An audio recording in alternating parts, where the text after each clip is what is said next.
Safou, Mike Mukebai, ce sont des assoiffés d'argent. Parce qu'un vrai patriote, avant de s'engager dans le leader politique, il faut avoir une vision du leader politique que les alliés. Est-ce que ça patriote, toi ça patriote, t'es. Pour c'est l'envoyé de Paul Kagame à Kinshasa. Misala nini oyo, Daniel Safou à Salaka par rapport à Kimbangu. Qui dit Kimbangu? Qui dit l'esprit non correctif? Celui qui sert Kimbangu à cause de la jamais corrompu. Celui qui sert Kimbangu à cause de la jamais non-quitisme. D'ailleurs, celui qui sert Kimbangu, son abandiko énuméré à cause de la Moutiabasi mi balete na bamakam. Celui qui sert Kimbangu à côté qu'a jamais mabélé à Congo, à côté trahir jamais mabélé à Congo. Daniel Safou, ne mwana semi.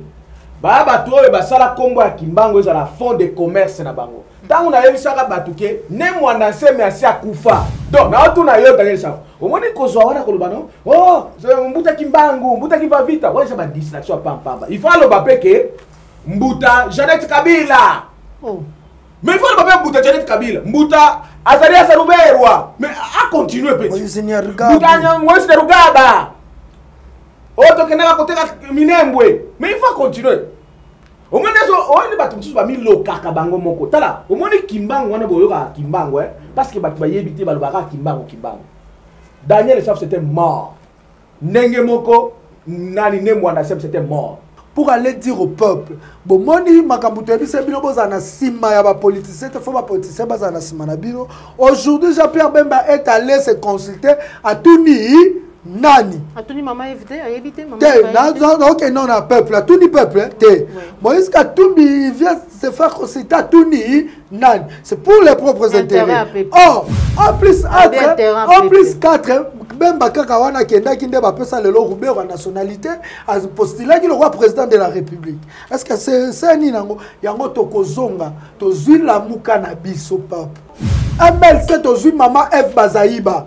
Oh. Oui, on dit à Maman F Bazaïba, il faut le moana batouana. Oh. On ne travaille pas avec bateau bazana, idée mabe. Bilo bon la consultation Bembangu, tabalo bamakamine, qu'est-ce que Jean-Pierre Bemba dit? Attends, au Twitter, pas Twitter. Qu'est-ce que Moïse Katumbi a dit? Les intérêts des Congolais, non. Les intérêts de consultation pour ma poste. Aujourd'hui, ce n'est pas Moïse Katumbi de la Mouka, c'est Moïse Katumbi de l'UDPS. On a vu les motos de l'UDPS, les drapeaux de l'UDPS. Parler du peuple, on est à Bisso. Il faut bango, tous obligés bango. Bazo a décision pour destituer Rubero. Bazo a ministère, on est sur un ministère à Nini. Il y a intérieur et sécurité place les alaki. Petit Kéli décimé. Moïse Katumbi baya, babenga na bakagame baya, babenga tandenge sasu ngeso benga ba on peut babenga sasu aya. Muta ko bouger bangote, ba sisi consultation na bango. Tozali une nouvelle adresse. Yandeko Félix. Wako ya lisusu ya biso ba décision na to yoka na nouvelle adresse. To yoki ba décision na to bandi ko compter nini chrono à partir ya wana. Je mets ma main à couper.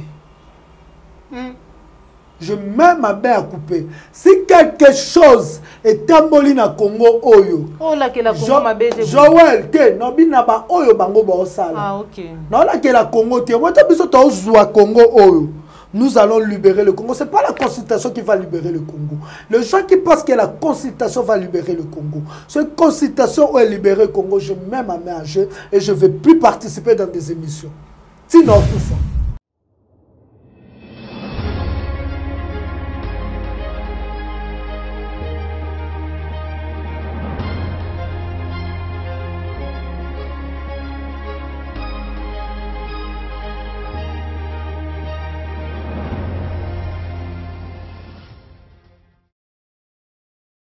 Vous allez belé bande kubalandi à la chaîne de vérité plus claire télévision et belé beaucoup de sur la banda pour na bilo on lelo pour na kolanda émission vérité de tous côtés chaque jour on a serré pouvoir aller bosso na bino na senga bino et loko moko vous s'abonner massivement na la chaîne de vérité pour na rater actualité politique mon côté très souvent et de ça et le lycée les lycées na ba o ba rotolela mais kasi lelo na plateau il y a émission vérité de tous côtés pour solo la vraiment actualité aux ali et belé retour topé arrivé il y a président Moïse Katumbi après 5 ans Libanda tokosolola yango tokosolola maitali consultation mwana mboka Jean-Pierre Bemba akendaki déjà kozala consulté akendaki kosolola na ndeko Félix Antoine Tshombo tokosolola yango mais kasi ba consultation oyo ekwabutir na nini pepe sengila zela nini après ba consultation tokosolola yango na kati émission o mokomwa lelo nazali na esengo ya kozala na plateau oyo na mwana mboka résistant Trésor King Bukele Kolo Congo elongo na prophète Benjamin Kawanga résistant coordonnateur du mouvement citoyen Debout Congolais Génération Consciente. Je dis bonjour déjà na Trésor King Bukele Kolo Congo. Yenge matando yingeta lo sakona ba mama bana mama Congo nyaso ba oyo bandima mboko Congo nde biso to ndimila yango ko bundela yango tina bonsomi mbote prophète Benjamin Kawanga mbote mama Joël mbote na bayi Congomani nyoso o bazolanda biso Génération Consciente tozali na ebisaka ba Congolais ebele nazo bisa bango ke ba wana batairaki ba wana déjà, mais vous avez la confiance dans la génération. Voilà. Matondo mingi va inviter Nangai, surtout pour nous répondre à l'invitation Nanga. D'entrée des jeux, Trésor King Bukele Kolo Congo résistant. Tout le monde est une population congolaise. Kaka Oyo et Yambaka Martin Fayulu m'a dit, Ditangwazonga Kaka Oyo Yambaka Jean-Pierre Bemba Kaka Oyo Yambaka Peka Bilana Batunaye. Bakei le sous Peka Ko Yambaye malgré. Tout le monde est présent c'est Yamvuluzi. Abibenga Kabongo, honorable Daniel Safou. Tout le monde est honorable Mike Mukebayi Wazalaki lobby bangonyo bazalaki vraiment lobby na ngambu ya lamuka ou ezalaki vraiment kokamba mapto bazalaki proche mingi na ndeko Martin Fayulu ba komi on dirait presque na ngambu sous analyse na ndeko ngai ensemble pour la République nous sommes la République de Rwanda ezali République d'Angola ezali République ya Brazzaville ezali namoni ensemble pour la République ba signifier te République ya nini ensemble pour la République du Rwanda. Pour Rwanda et Fulama. Rwanda et Keliboso. Ah, Joël Kombeza participé parce que va violer ligne rouge, va continuer na bande de résistance. Bananimo. Bateau ensemble pour la République de Rwanda au Congo. Lobby bato wana bolobaki baza pembe na président Martin Fayulu bino bolobaki yango biso tebisa bino bomona politique bolibanda te o eloba ma atende politique na zongi saka bino kolakisa bino Christelle Vwanga parce que otangi payete ouais Eliezer Tambwe Jacques Ndala Daniel Safou Mike Mukebayi ce sont des assoiffés d'argent. C'était pas des vrais patriotes. Parce qu'un vrai patriote, avant s'engager dans le leader politique, il faut avoir une vision de leader politique. Est-ce que ça patriote, toi ça patriote, t'es Kozala, monde comment est-ce que Katumbi ngana tobi ke aza 50 étrangers, 50 congolais. Mais tant que balobi na constitution na biso, moto a Kozala président de la République, il faut la d'orgie congolaise. Donc 100% congolais. Wa mibeko constitution le bibongo.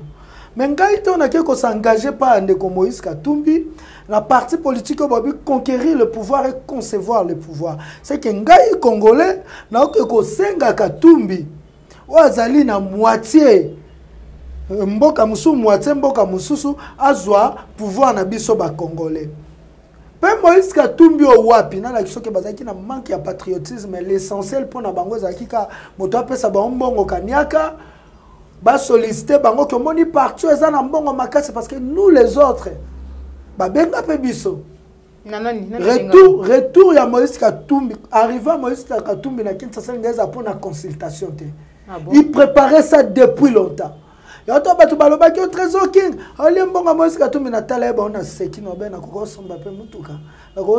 Parce qu'il y a des gens. Le petit garçon au bâtiment représentant et ensemble pour la République qui n'a commis à ma tête. Petit Rodrigue. Il est venu me voir.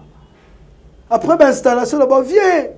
Olobinin, ba continue bango. Ils sont venus nous voir pour nous dire, nous appeler pour nous dire que tozana posa ba Kinois, oyo ba kosalete Moïse Katumbi yambama malamu na Kinshasa. Ba kolamba malamu na Moïse Kinshasa biti na Kinshasa za nini. Ozo ya ko remercier ba Kinois pour ceux qui l'élection za ki na 2018 pour ba Kinois ba sala ki nini. Ba tsaki lobo là-bas. Est-ce que ba résultat de l'élection moi za ki oyo Kinois voté qui? Je voulais pas insulter combat nangai. Je dis non, je garde ma bande. Je n'ai combattre sans parti politique. Je reste là. Tout ce ça tozu makambo Daniel Safou. Daniel Safou akenda po na mbongo. Eliezer akenda po na mbongo. Mike Mukeba akenda po na mbongo. Christophe Vanga akenda po na mbongo. Pe batika ko dénoncer tena Moïse Katumbi baza bato yo ba vota maki na kati ya ba parti ya Moïse Katumbi wazaki na lamuka lelo makambo Moïse Katumbi osa lelo eleke la binote po porter parole na ye wazaki Francis Kalombo déjà salaki nini abanda ko lobango bien avant Francis Kalombo tout ce qu'il désire la position na na lamuka to na position na na Kulutu Martin Fayulu et ça montrait déjà position Moïse Katumbi parce qu'il est le porte-parole de Moïse Katumbi. Voilà. Ce qui a dit Francis Kalombo a dit Moïse Katumbi. Là, c'est ça. L'Issoussou, le président coordonnateur Maloba. L'Issoussou, ne konangai, Bobanga te pour Eliezer Tambo Salaki Nini, appelle ça qui position. Eliezer Tambo koza député à la Mouka. Pour mon qui assemblée les anatinate député à la Mouka au votamina parti à Moïse Katumbi à la Mouka mais tu défends UDPS cash. Est-ce que bato ba comprenez le quoi naté? Par contre ce qui Moïse Katumbi s'appelle là le quoi naté n'a qu'à convoquer Eliezer Tambo balobi so votamina parti mo comme ko défendre parti monsieur faut balongola ba nini immunité na yo. Mais immunité ya nani ya longwate. Pourquoi moi ça me fait mal? Comme on a bandeko tout kanyaka et tamboli parce qu'il a filmé qui bon mona kanyaka. Bato MLC. Voilà pardon puis Afrique ou balancer ba image wana to. Bazo pesa bato babengi ezakini sa présente mambwani manani oyo présent kota boy 10,000 t-shirt. Bato MLC basali yango, bato MLP basali yango. Parce que tant que nous sommes conscientisés Congolais, tout le monde à niveau ba pesa mbongo pour nos makambo sérieux, ba kabiliste, ba kozongisa kaka système kanyaka, lobito libéré Congo ndeni.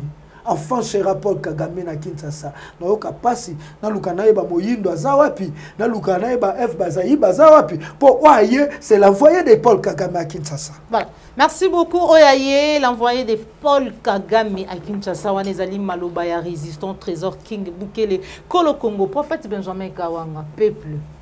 Trésor King à la Kisibisobi Lili, le Lengeni ni bande quoi MLP, il y a MLC, ba pesi kanyaka 10 000 francs, pesi t-shirt pour que ba kendo yamba Moïse Katumbi.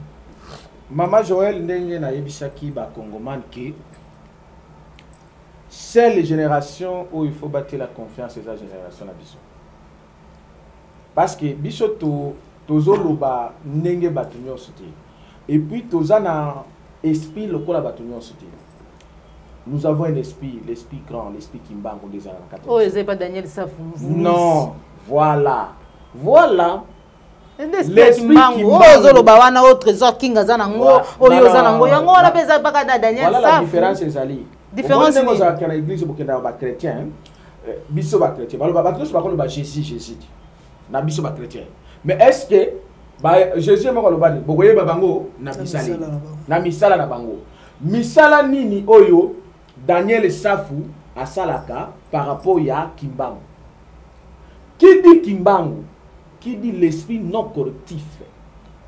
Celui qui sert Kimbango à cause de la jamais corrompu. Celui qui sert Kimbango à cause de la jamais occultisme. D'ailleurs, celui qui sert Kimbango son abandon numéro à cause de la mutiabasi mi balete na bamakam. Celui qui sert Kimbango à côté qu'a jamais ma belle à Congo, à côté trahir jamais ma belle à Congo. Oui, mais nation qui s'aba maluba. Tant qu'on a loba, moni ba Daniel Safou, ba ne mwana semi, ba toi ba sala Congo à Kimbango za la fond de commerce na bango. Tant on a eu ça batuke, ne mwana semi asi akufa, batu ba comprendre prophète Benjamin Kawanga tu. Yo batu ba kufa kaka. Tant on a eu ça que ne mwana semi asi akufa, batu ba comprendre ngati. Ouais. C'est ça un prophète. C'est ça un prophète. Oyebi omoni esika zali. Oyebi makambo to ça. Ye wana komi ko fuka mela moi c'est Tshisekedi. C'est la mort. Tu vas comprendre de l'autre côté. Tant on a le bas que des mois c'est Makufa. Quand il est parti dans Rwanda, Kabila na Matadi, c'est fini. Ça veut dire que ce qui omoni na isa bande ko nyoso wana. So bolingi bomi sila na bino bien bomi enterrer bien botanga ka kombo kimbango. Ndenge boko sila. Et d'ailleurs je proclame que dans quelques jours Vajan sera de direct et en physique. Parce que tu dois comprendre que moi grâce aux gens qui les bango que non, on les va se repentir. Bon, on n'utilise pas comme il y a prophète hein, pour des bêtises. Yo zo kende ko zoaka ba corruption na yo, ozo kende ko teka mboka Congo o kimbango sala 30 ans de prison. Yo tiza komba kima. Obeli Daniel Safoso lo baona. Je crois na lo bakiango. Na swana kana ye na terre commettre dans lingwala. Na swana kana dernier étape. Pour la likambo. Mais pour la likambo makamba Congo. Na zo isa Daniel Safoto kende to ko dissoudre le parlement oui. Mais Daniel Safoto sakana o ko sabato ko non. Bino ba ta Tshisekedi parce que bolinga ba dissoudre le parlement bon ba Tshisekedi. Bo siko na ye place ya zalelo. Na biso na ko za muta Tshisekedi siko. Donc, na tu na yo Daniel Safoto. Au moins ko zo wana ko lobano. Oh, mbuta kimbangu, mbuta kiva vita. Ouais, ça va distraction pam. Il faut le baper que mbuta Jeannette Kabila. Oh. Mais il faut le baper mbuta Jeannette Kabila. Mbuta Azaria Saruberwa. Mais à continuer petit. Mbuta Moïse Rugaba. Oh, to kenaka côté Minembwe. Mais il faut continuer. Au moins on ne batu ba mi lokaka bango moko. Tala, au moins kimbangu wana boyoka kimbangu parce que batu ba yebité ba lobaka kimbangu. Daniel Safoto c'était mort. Nenge moko nani ne mwanda c'était mort. Voilà. Ba utilisaka jamais combo ya Simon Kimbangu na corruption. C'est comme ça que bomoni Daniel Safoto. C'est normal na ko soutien isika ndeko nanga bandela kiwana. Mercenaire ya nani ya Kagame. Moïse Soro nani Katumbi. Soriano. Katumbi. Mutu aliboso fongola nzela ya Rwanda. C'est Moïse Katumbi. Mutu aliboso fongola nzela ya Rwanda. Agenda osani. Botuna. Avant na bokela ba vote na bino. Mutu aliboso fongola nzela ya Rwanda. Eza Moïse Katumbi. Voilà. En fait, c'est omoni même ba nani ba oyo ba tunaye andego ya manyema wana soki nani Salomo toyeba ni bobi moni ba bilo wa bilo bosala blague ba yo na yebi bien na mama na wana belo kunyoso boye baké ba blague bozwa na bango na république toyebi vous êtes les agents pires et simples de et surtout quand yana bango eza pona ko rompre ko kata penza libala entre Félix na Kabila ba yeko chaye poa ndenge mwana mboka benga non wana eza baje oyebi nazongela makambo moko na loba bien avant parce que tu ko des choses wana fera lobela mo na lobe loko liboso moni na lamuka wana pona nini na tuna bat pona nini tango Martin Fela utaka ba vote na awa ba vote bino bokendaka wana onga na boya kango wana azonga na poto tamba ka zonga na poto balongola pana na muka mutalo so atia nani Katumbi coordination mutalo boso atia nani Katumbi bouba pourquoi j'ai on salama de siko tala ndengena tangu siko yo la muka ngo zongeli mafa pa mbala moko bango nyoso basali ni bapanze mutalo et pour na même ba sala remise et reprise il y avait le problème ça signifie c'est comme ça. Oboni batwana nzamba bibisi bango nyoso polelo. Donc le problème est ça lelo. Nzamba zo pona siko ba oya ye. Même bo bazaki na katikati. Wonta na lobaka au moins 90% ba politiciens bazaya kupola. Moi 10% za kuna. Lokola ba F bazaiba, ba Muindo Zangi, au même si ba MNC yango keyi tozonge pa. MNC za F, biso to ba MNC to ba F bazaiba. Ah OK. Merci beaucoup prophète Benjamin Kawanga. Tozonge sama lobe pas Trésor King résistant ko Congo. Avenir nini pour la Lamuka tozaki déjà koloba population peuple congolais zaki déjà koloba que non Lamuka eza ya kokabwana to Lamuka ezali déjà ya kokufa bien que Lamuka eza état d'esprit ndenge yo résistant Trésor King Bukele na bande kumususu bolobaka mais kasi lelo e monani polele Jean-Pierre Bemba Kei Moïse Katumbi Bakei alors que position ya coordonnateur ya Lamuka ezali était hier en tant que coordonnateur makambo etali ba consultation tali ba moti position ya Lamuka eza o déjà tolobaki lobby congolais mabena alinga concrétisation pour na croire Je me souviens, maman Chantal Faden, maman Elo, moko ya ba maman moko ya SID, abenga po ebisa, yo so sakana Igwe, soko sakana président Moïse. Vina suka mabe. Maman va comprendre maman na retard. Non, il faut concrétisation pour muta comprendre makambo na retard. Tant on appelle ça qui vision ya la muka. Il fallait sengela ki hein bande konanga ils ont soit deux personnes ça déjà deux panzana. Na baki quand Dieu donne une vision, il donne aussi une provision. Zamba mona génération ya bateau ya ba très tôt fay ba kende. Pour ba kende, nzamba tse bango liboso ya peuple congolais. Peuple lo ba ke to tindi bino la mission. Bosala oba bengi Lamuka. Lamuka c'était pas seulement pour réveiller le peuple, mais c'était aussi pour réveiller les politiciens. D'un côté, et le peuple et le politicien. Bakei, bayoko peut son combo Lamuka. Quand Dieu donne une vision, elle peut s'appeler la provision. Là où 2 ou 3 sont réunis en mon nom, je suis au milieu d'eux. Quand on peut 2 ou 3 sont réunis pour le peuple, Dieu est au milieu d'eux. À se faire jaïssa qui combo Lamuka. Den alobaka bota Lamuka. Ils ont 3 syllabes. Lamuka. Lamuka 3 wana soko zongi la spiritualité blanc au moins 3 veut dire l'esprit. 1 c'est Dieu, 2 fils, 3 l'esprit. Donc c'était l'esprit incarné na kata kombo moboy. Et esprit wana na kata syllabe ba Lamuka na to bimisa 3 et 2 anagrammes. Na se et bimisa kombo mo anagramme veut dire ba syllabe wana ko changer ngo et puis si même forme. Lamuka ko mona mukala. Soko changer banini comme mukala. Mukala pourquoi? Parce qu'il fallait nous choisir un mukala. Wa ok kolombe la peuple. Wa ko comprendre les soucis ya peuple. Wa ko sala makambu ya peuple. Yango wana mukala sengela ya sa nini abima. So ba kekuna. Tango babimisa mukala c'était pour l'intérêt du peuple ou pour leur intérêt. Et nzamba pesi vision ya suka. Oso zwika même la mukano balu sango moneza kamula. Kamule lobi ko sa nini ko kamu bakamulaka pour liquide eza na kati sa nini ekwe et on a mis ça peuple à chaque fois donc c'est ma douleur au présent douleur et enfantement pour un nouveau Congo. Ça veut dire politicien nyonso na lamuka sa nini o kamulama o azana peuple te ya boko mona Vital Kamerhe. Ok, non, Kamula, mais bon, non, Kamulete. Félix, c'est qu'il arrive, ça, que Kamula, Yandego Félix, nous, c'est Simba Makite. Bien, Bataliba, Babité, so Simba, Makamboko, qui est bien, Boyoko, qui est bien. Na vidéo à Félix, et ça, et ça, le quoi, Malobana, toi, on a multiplié par 0,0 sa vidéo, il y a discours à Félix. Il a dit, rien ne va. Donc, ça veut dire Félix, ok, non, ça, nini, non, Kamula, madame, tout Bolobaki. Banda Félix, ça compte à pouvoir tirer multiplié par 0 est égal 0. Donc multiplié par discours à Félix, c'est égal discours à Félix qui veut dire les choses ne vont pas. Voilà. Donc il y a peu de Jean-Pierre Bemba. Okamulama. Moi est-ce qu'à Tumbi Okamulama. Il y a un peu qui koulou tout le monde en boka fayulu zama yel. Parce que tu vas comprendre tes vidéos là on va voir na sala kana discours ya Kouloutou Fayoulou ne correspond pas à l'attendement du peuple. Parce qu'il y a tellement de peuple,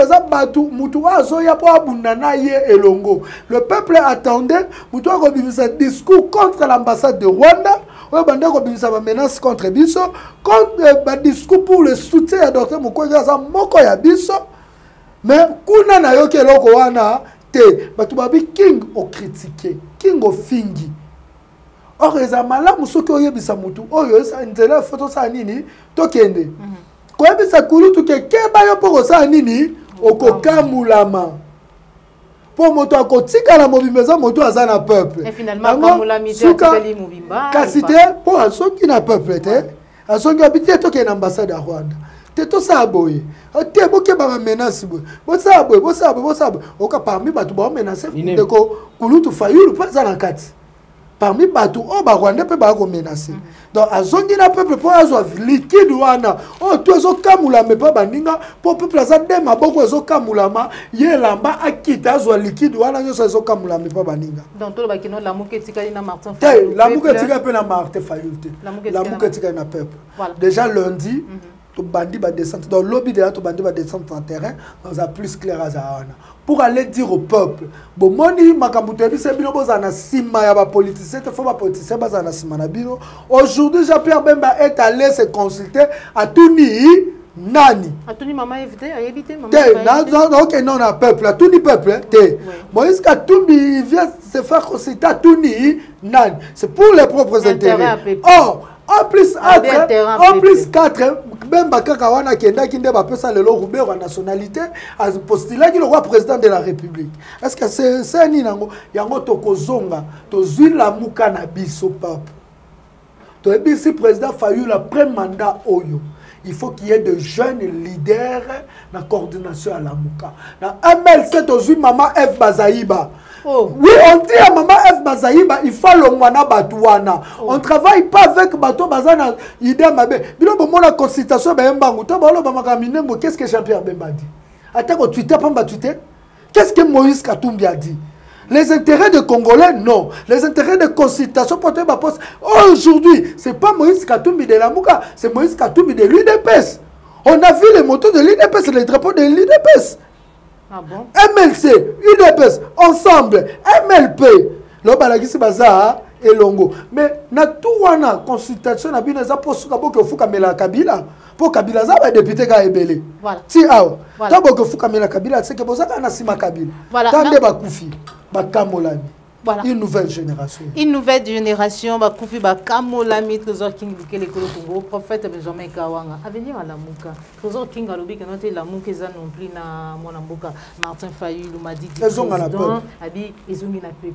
Yo comment oui, maman Joël Oyo ngolu ya Bosakoli Oyo Zambe tata pesi biso kolekela molimo ya Kimbangu. Nasida loba makamyo sona. Que en soi la Mouka c'est cela. La Mouka et sila ndenge moko église o bobenga ka église de réveil sila. Parce que la Mouka nyango wana réveil. Mais si ko problème ya Congo ezalaka lisusu na réveil était. Batunde batikala na retard. Ça dit bao batikala na esprit ya la Mouka, baotika na retard. On le problème ya Congo ezasusu na besoin ya la Mouka, le problème est comme na besoin ya agir. OK. Vous comprenez? Toke même na mutu, o la muki na mbeto na yo. Oso la muki, mais osa na mbeto. Donc o la muki mais osa na mbeto. O biso to na Congo awa, banyoka basi ba côté le biso na porte. Basi ba côté le biso na nda. Siko yo la muki, soko la muki. Nyoka za wana. Soko ozotika la oso la muka kaka po oso la muki akosuwa yo. Rubero aza wana. Nyarugaba aza wana. Kabila le pharaon maître de Kingakati azawana. Minembo ezati lelo na maboko ya bango. Rubero emo kwa lobi que plus de 2 ans déjà depuis batia. Est-ce que yebi ba combien ba attestation de nationalité de naissance yo bourgmestre wana a kotisa ba Rwandais.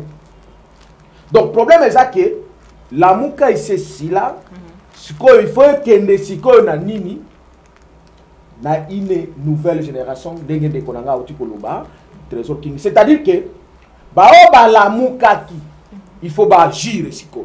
C'est pourquoi nous, la génération consciente est aussi au côté de la action. Et on a esprit wana côté déjà balanda biso ndenge na félicitant ndenge na biso maf. Oui mais que quand il est sorti pour un dossier à Minembo, les seuls dans un chaque jour. Les politiciens nous sont à bango tout ba parti politique à bango te biso na ba Trésor King to ba parti na binoté. Nous avons cet état d'esprit-là. Mais Oya Sali Malamu, Tosani ni Tofé. Pourquoi les seuls Oya Foya a télé Melaka Minembo? Mais Minembo, sa question, il faut être télé, soit déjà des politiciens. Parce qu'on ne peut pas être politicien là où le pays est parti. Là où Mboke Kei. Mais celle Mouta Télémaka, même Tina Balabala, Tia Kosibir Makamba Sibiraki, c'est Martin Fayou. Donc c'est quelqu'un qui est quand même affecté. Il y a des gens la Mouka qui a commis la action. Ah, mais biso la action. C'est pourquoi biso tolobi boye. Ceux qui a l'envie déjà problème exact. Mais nous avons besoin de lui. Biso to ce qu'on a action. C'est juvénile. Action toujours remplacer ba action yango tolobi les 11. Mukolo bango bakutana na Genève kuna. To yebisi pe mafa ayebisa bana Congo nyonso pe baya simana biso ba mouvement citoyen. tozoya na palais du peuple wana na moment même ba Congolais bazaki na IDPS bakoya biso nyonso toke na palais du peuple Ruberwa palais du peuple wana eza biso il faut bango tozo obligé bango bazwa décision ko destituer Ruberwa bazwa ministère wana ezonga na ministère ya nini ya intérieur et sécurité place ezalaki donc les 11 député wana soutien à Maman Eve Bazaïba. Maman Eve Bazaïba, jamais tu ne mourras pas, tu ne seras pas tué. Honorable Biso na honorable Moïmbo. Biso Moïndo, biso tozali. Biso tolobi boye. Avant baboma Eve Bazaïba, baboma honorable Moïndo, bakoma dabo biso. Tozoya na palais du peuple na bango. Toyebi ke place wana Janette nani Janine Mabunda ke no pesa discours rapport na Kingakati, nani wana Alexis Tambwebamba. Biso toyebi si ba Congolais nyonso baya. Na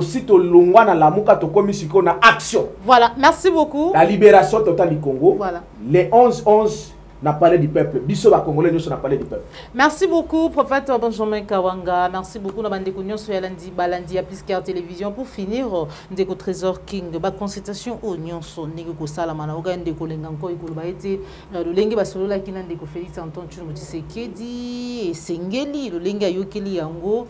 Sengela qui vraiment de Kabila ya bafanda basula parce que koyoka ye crise oya ko loba ezali crise entre ye na partenaire na ye mais kaso Kabila ye te parce que kena bato oya ye FCC na retraite ndeko président Martin Fayulu m'a dit dipelobi ya koyati tout s'attendre nini après ba consultation tout d'accord ngana lobi boyo moni bato vérité za tete toto bembo kay kende bien te bataki makelele lelo vérité bini na ko senga bango beba o ba konzima te ke consultation o ko memeloko to tikeli ba décime ba Moïse Katumbi ba ya ba benga na ba Kagame ba ya ba benga tandenge Sassou Nguesso benga ba pe ba benga Sassou aya muta ko bouger bango te ba sisi consultation na bango tozali une nouvelle adresse Yandeko Félix wako ya lisusu ayebisa biso ba décision na to yoka na nouvelle adresse to yoki ba décision na to bandi ko compter nini chrono à partir ya wana je mets ma main à couper je mets ma main à couper si quelque chose est emboli na Congo oyo oh la que la Congo ma bête Joël te no bina ba oyo bango ba osala ah OK non la que la Congo te wata biso to zwa Congo oyo nous allons libérer le Congo. Ce n'est pas la consultation qui va libérer le Congo. Les gens qui pensent que la consultation va libérer le Congo. Cette consultation où est libéré le Congo, je mets ma main à jeu et je ne vais plus participer dans des émissions. Sinon, Koufa. Ah bon? Mais comme quoi apporter l'autre, comme quoi apporter l'autre, et c'est que bisonne tout ça nini. Ce que De Félix devait faire, moi je pense que toutes ces consultations, elles ont l'autre. Moutali Bosso, c'est à consulter base.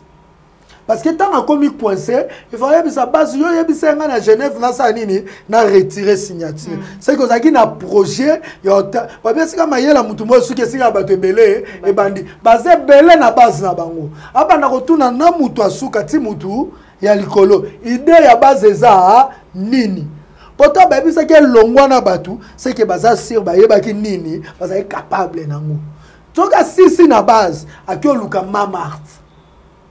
Abi mama, oui. Maman, yo muto bando fan na papa, na 4 heures papa ta bando la muka. Vision ni azaki nango pona Congo. Ça tourne de toutes les façons. Donc si na pas mama. Akio luka ba pasteur o ba memaki na martyr. O ba tsaka le boko na martyr. Po ba obi oloko fongwami na se fongwami pe likolo. Tango ba pasteur ana ba ki ko tia maboko pona tresa nini etambola nde tre bando tambola na se likolo pe bando sa nini ko tambola yango tango ozonga na Biblia au moins chaque fois que Saoul était coincé abanda ko luka David te abanda ko luka banani te abanda ko luka nani ba prophète ba wenda ki même David même ye lokola ba tsaki azala kwa wente donc ça veut dire azonga atuna ba pasteur na ye lo sambo na bino wapi yango toza posa mayele ya nzambe s'il vous plaît au moins que na pese devoir na passé na présent na futur ça veut dire passé à qui oluka base toza ki na ba projet ni présent aluki mama Maman papa lobaki nini yango toza makambo. Fiti nzamba lobi nini na ba prophétie. Soki consultation malamu osa yangwana. Bon si longtemps, on comprend que base ko sakie, on comprend que maman ti le lozo ko saye. On comprend que ba pasteur ba tsaki maboko ba ko sakie, ça veut dire tout même consultation est un mensonge. Pire mensonge. Pire mensonge, Malouba Trésor King, Kele Kolo Congo résistant, patriote. Donc, comme il a ce qui est mission Nabiso prophète, Benjamin Kawanga, c'est vrai que notre qui m'a vraiment la sima ya ngonga, ou t'as coûté la caméraman anga le beau, koba roubé la bangonioso, tango komi, prophète Benjamin Kawanga, peu place de la nini, la consultation. Oui, est-ce que peu place de la nini, mais ngana ko répondre quand ndenge de konanga Trésor King ya salobi. La réponse est en mot déjà belé. Même pas peuple. La Sokolobi déjà nani oyo Joseph Soki nani on est. Azo senga que crise entre Kabila na Tshisekedi. Ce monsieur c'est vraiment un monsieur à battre. Ça veut dire azo mona crise ya biso ba congolais o souffrance ba congolais to mona te azo mona ngoti. Ya mona ka crise entre Kabila na Tshisekedi. Donc c'est déjà un monsieur à battre. Mais le grand problème il y a un décoranga Trésor King ya Voici-Ango. Na lobaka awana mission na bino puisque la télévision nyonso na sina loba batu batalaka les prophètes de Baal les pasteurs de Baal bakena na stade wana mais ce qui est il peut être étonnant que ba pasteur wana ka lisusu ne bazo kende lisusu na palais de la nation biso to yese bango boye nous là auto boya to kena na salle martyr biso to wana solution nous là cette génération ici biso wana solution siko soki bolingi. Mais la solution est que peuple azolo belango ba comprendre ngote ndenge de kopinga azolo mais baloba yango tango ba ina parler du peuple biso to ke ko marcher na parler du peuple to senga parler du peuple ba dissoudre le parlement tango ba ina parler du peuple tango mwana parce que mambongo ezali te pona ko bongisa mapona midamo na to so makati na l'action na ba moyen de to ki ba ebisi batuni biso to ana ba solution après dissolution ya parlement nini ko pesa voilà ça veut dire que tango ba zaki na parler du peuple tango de ko biso fatia ba ki ko quand on a prestation seulement, ma frère va yembaki dissoudre le parlement. Il y a des bases. Mais pas c'est le baki. Base yembaki dissoudre le parlement. Base le baki dissoudre le parlement. Ce qu'on a va okende biloko baati soki nini. Papa, mon frère Fati. Toujours vraiment zandeko. Baati nini, c'est du zéro. Oh Moïse Katumbu, c'est du zéro du foufou. Na ba pasteur wana nyoso bana solution. Toi na solution biso génération comme ça toi na solution tozolo ba ngoto parce que toi ko ba transport ba 600 000 francs ba $600 non parce que nous toi na besoin ya biso de consultation c'est un pouvoir maudit. Moi je sais mais est-ce que maloba na yo eza ya consultation parce que bi que nous a solution wana eza ko kende consultation ko pesa ça veut dire que le problème est ça boyer et le frère est dans le problème. A difficulté à la solution. A solution. Si on bateau a consulté, bango, net au lieu de bateau peut pas solution. Voilà. Il doit chercher une solution. Voilà. Merci beaucoup. Enfin, les gens et logo ose. Au moniteur bagenda ko la musa Samuel et Sikazaki okufa. Saoul a kenda la museti. Parce que divination. C'est quoi? Saoul a un problème. Abi Samuel a pas nous déranger répondre ngai maman na lobi na moni ndezam nzambe akozwa bo continent ko pesa ngo pa ya moto mosusu ndeko Félix na la kisoka départ ayoka ki bato mokila yoka nzambe te o babengi base. Or base c'est pas le tout, c'est pas le peuple en général, une partie à peuple. S'il vous plaît, tangu ayoki bango aboye koyoka nzambe ngaza sira nga benga ba pasteur ya solo atuna basko nzamba lobi nini na retirer signature toté au lieu à continuer bon accueillir ayoki pe maman. Je pense que maman la va encourager et enfin abengi ba pasteur ou abengaki o lelo ba okende il fait ba kende na parler de la nation te bazonga na martyr. Voilà, merci beaucoup. Ba consulter nzambe. Voilà, merci beaucoup. Ba consulter ba pasteur te ba consulter te pe nzambe pesa ba idée na yepo na Congo. Nzambe alobana prophète Benjamin Kawanga. Merci beaucoup prophète Benjamin Kawanga. Nous sommes arrivés à la fin de notre émission. Merci beaucoup Trésor King. Résistant, patriote, Kolo Congo, tout comme il y a émission à Bisso et c'est Ngozala qui m'a cassé, Trésor King, prophète Benjamin Kawanga pour répondre normalement à l'invitation. Il y a plus qu'à la télévision comme moi l'autre. Trésor King, ceux qui numéro de téléphone des Ali pour n'avoir pas besoin de senga na yo pour nous partager ma canis. 00243 82 381 18 51. Les 11, Tokuta na po anine. Tokende, tout ça, article 64. Tout Congolais a droit de faire échec à un groupe d'individus ou un individu qui prend le pouvoir par force ou qui l'exerce contre la Constitution. Bah, décrit pouvoir en côté. Pouvoir parlementaire, présent, pouvoir. Voilà. Pouvoir judiciaire, pouvoir. Ce qui a solo, ta consultation malam. Ce qui a solo, Neko Félix, ça se sentit coincé. Aïe, na peuple, tout ça, article 60. 4. Fin dimension yangwan. Fin yangwan.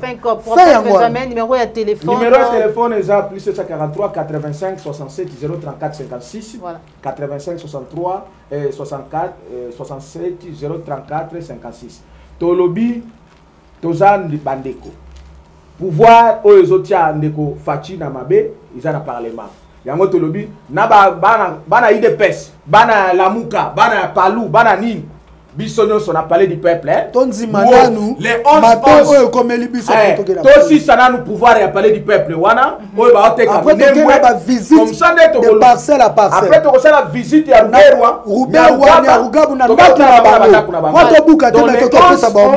Bisogno son appelé du peuple. Binogno sont partout. Pour soutenir le mouvement sur la province, sur l'Assemblée provinciale. Merci beaucoup, prophète Benjamin Kawanga. Merci, Nayo, Joël Gonago, chasseur d'images.